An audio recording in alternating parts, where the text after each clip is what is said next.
A Bridgeport family marking a very special milestone as their patriarch gets ready to turn 100 How years exciting old. is that? But as Frank Recchia tells us tonight, they're also working to build awareness about a dark chapter in American history.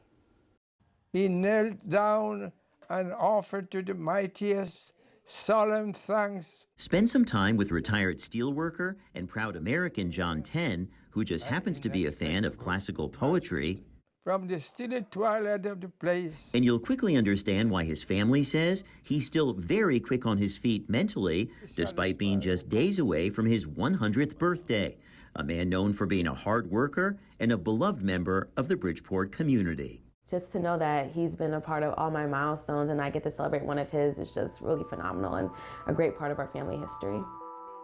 Tenn, who shortened his name from Tenn Kin Sing, was also part of a dark chapter in American history, having been sent to a Japanese-American internment camp similar to this one during World War II, even though he's not of Japanese ancestry at all, but rather of Jamaican Chinese heritage. Guys like me with the name Tenn, Wang, Chin, those names, they say that we could be Japanese.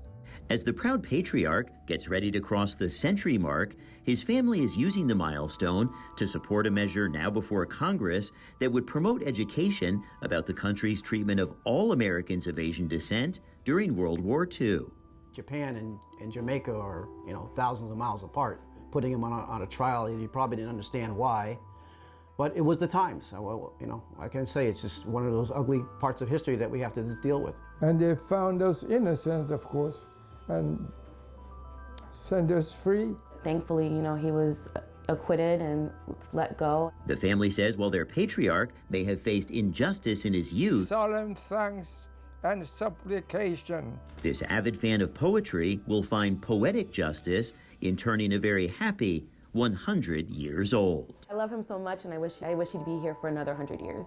In Bridgeport, Frank Recchia, News 12, Connecticut. And the bill the family supporting passed Congress, but must now go before the Senate. If passed and signed into law, it would direct the National Park Service to promote education about the country's treatment of Asian Americans during World War II.